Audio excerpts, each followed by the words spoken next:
Bienvenue à cette édition. Au sommaire, Togo, la 8e édition de Africa Semi-Champions Forum a débuté. Au Cameroun, lutte contre la vente frauduleuse du cacao. Enfin, au Luxembourg, les manifestations contre le coût élevé du logement s'intensifient. Mesdames, Messieurs, bonsoir. Consolider la croissance des PME en Afrique, c'est le thème de la 8e édition du Africa Semi-Champions Forum qui attire plus d'une centaine d'hommes d'affaires de la sous-région à Lomé, au Togo. Plus d'une centaine d'entrepreneurs venus de divers pays d'Afrique convergent vers Lomé, la capitale togolaise, pour la 8e édition du Africa Semi-Champions Forum.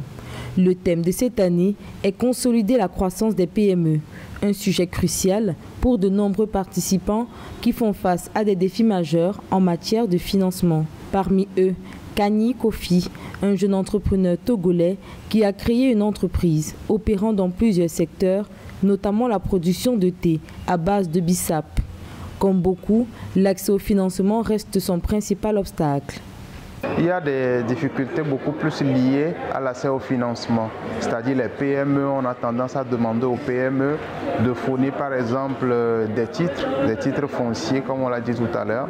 Ce que moi j'ai pu capter, c'est qu'il y a des outils qui sont en train d'être développés par ces partenaires. La force du forum réside dans sa capacité à rassembler non seulement des entrepreneurs, mais également des décideurs et des institutions financières africaines pour un échange constructif. L'ambition est de proposer des solutions concrètes aux entrepreneurs, d'échanger sur les meilleures pratiques et de partager des informations sur les programmes disponibles pour faciliter leur recherche de financement. D'abord, le FAEJ est un dispositif d'appui technique et financier. Et donc, c'est une structure qui accompagne le jeune porteur d'idées d'entreprise sur toute l'étape d'idéation jusqu'à la création de son entreprise. Et ensuite, comment l'aider à consolider son organisation pour attirer des ressources adaptées à sa croissance. Lancé en 2014, le Forum des champions des PME africaines s'est donné pour mission d'améliorer l'environnement des PME sur le continent. Ces PME sont le véritable moteur des économies africaines. Selon la Banque africaine de développement, en 2019, les PME représentent jusqu'à 90% de toutes les entreprises du continent et contribuent à hauteur de 60% à la création d'emplois.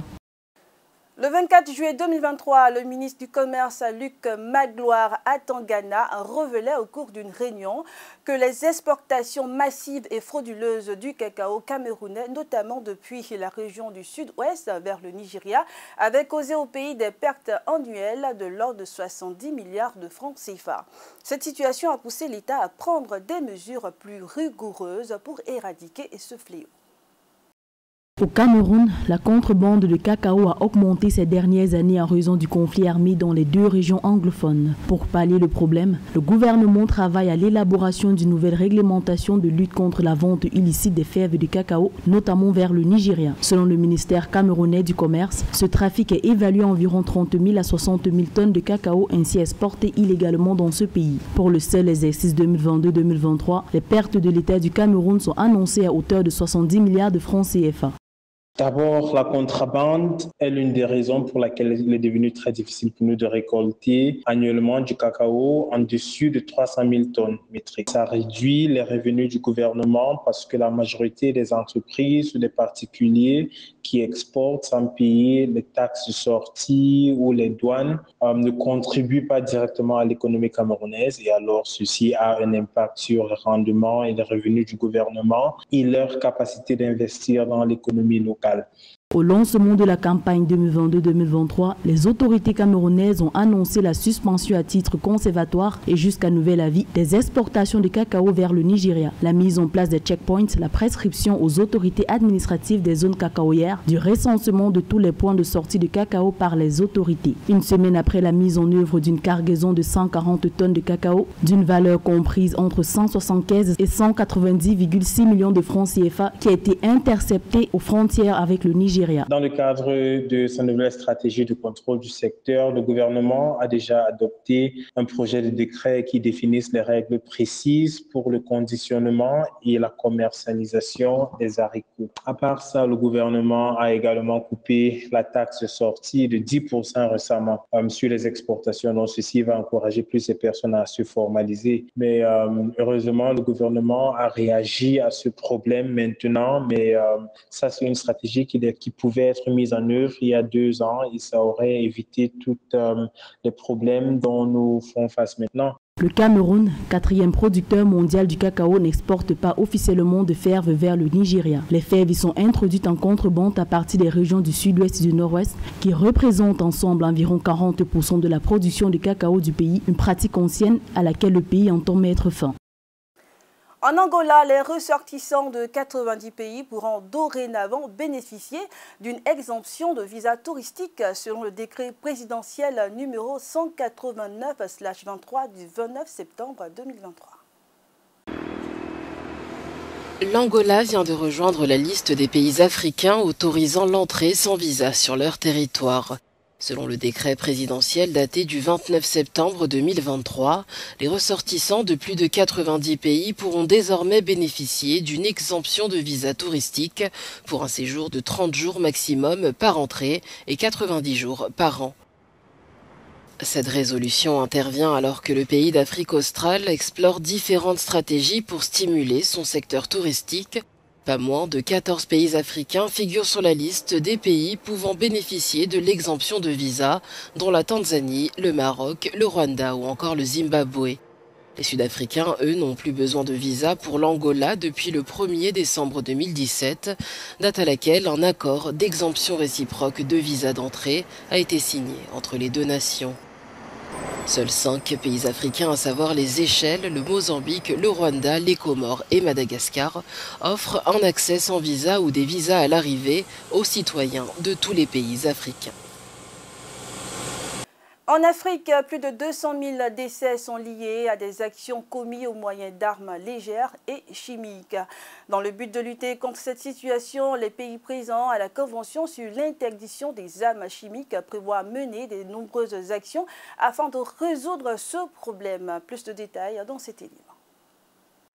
En Afrique, la circulation illicite et l'utilisation des armes légères et de petit calibre concourent au développement de l'insécurité, des conflits et réseaux criminels. De plus, sur le continent, des cas de violation des normes contre l'emploi d'armes chimiques ont été enregistrés au cours de la dernière décennie au Soudan du Sud, en Haïti, au Mali et en République démocratique du Congo. Une situation qui contribue à la dégradation de l'environnement et cause environ 200 000 décès chaque année dans le monde, selon les Nations Unies. Pour pallier le problème, les États partis à la Convention sur l'interdiction des armes chimiques de la région Afrique se sont réunis le 3 octobre en Algérie dans le cadre de la journée VIP de l'exercice Chemex Afrique.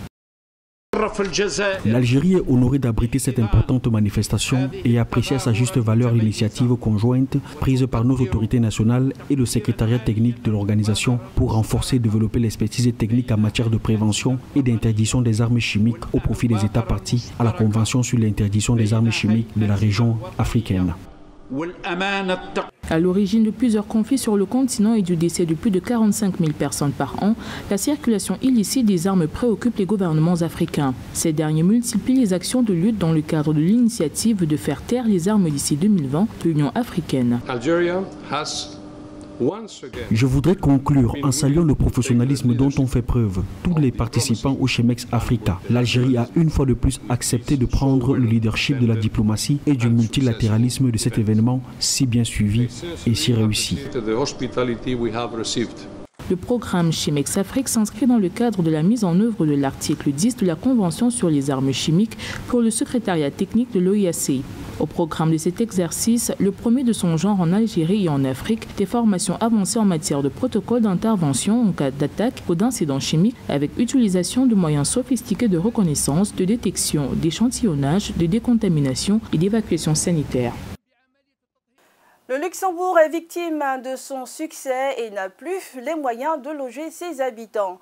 Des manifestations contre les logements trop élevés sont devenues fréquentes dans les rues du Duché. Le Luxembourg pâtit de son succès et n'a plus les moyens de loger ses habitants. Des manifestations comme celle-ci sont devenues fréquentes. Dans un des pays les plus riches du monde, où le PIB par habitant dépassait les 125 000 € l'année dernière, on ne peut plus se loger. C'est pas nouveau, ça fait des années, mais ça s'est empiré au fur et à mesure des années.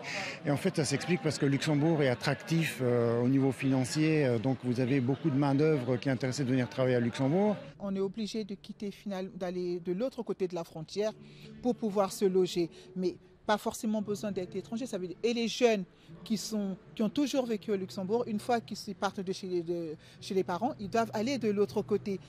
La crise du logement a des facteurs spécifiques au Luxembourg. C'est un pays très petit et densément peuplé, mais cela ne suffit pas pour expliquer la situation. Le problème, c'est que toute la production de logements a été orientée depuis 30 ans vers une production pour les investisseurs et de moins en moins pour les primo-accédants. Et maintenant que les investisseurs se sont détournés du logement à cause de l'augmentation des taux d'intérêt, il n'y a plus de production et la situation est catastrophique. La prospérité du pays et sa haute qualité de vie le rendent très attractif. Là-bas, le salaire minimum dépasse les 2 300 € par mois. Mais pour acheter un logement, il faut compter entre 10 et 15 000 € le mètre carré. Nous finissons en sport. Âgé de 30 ans, Paul Pogba est suspendu depuis le 11 septembre à titre provisoire. Il est désormais passible d'une suspension de 4 ans qui pourrait toutefois être réduite de moitié s'il parvient à démontrer la non-intentionnalité. Paul Pogba, pas encore tiré d'affaire, moins d'un mois après sa suspension à titre provisoire le 11 septembre par l'agence italienne antidopage. Le champion du monde a appris vendredi que l'analyse de son échantillon B réalisé jeudi avait mis en évidence la présence des métabolites de testostérone comme dans l'échantillon A. Le milieu de terrain de la Juventus risque 4 ans de suspension conformément au code mondial antidopage. La suspension pourrait cependant être réduite de moitié s'il parvient à démontrer la non-intentionnalité. Bien plus, elle pourrait même être limitée à quelques mois si l'usage de la substance a eu lieu hors compétition et n'est pas lié à son niveau de performance.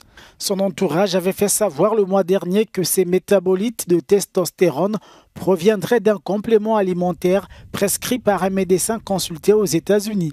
Pogba, 30 ans, a 7 jours pour présenter sa défense. Merci d'avoir suivi cette édition de l'information. À la caméra Ulrich Kwasikan, à la caméra Mohamed Ballo, à la réalisation Alpha Sanogo. J'ai eu un réel plaisir à présenter cette édition. Je vous souhaite une bonne suite de programmes sur MTV+, la télé qui transforme.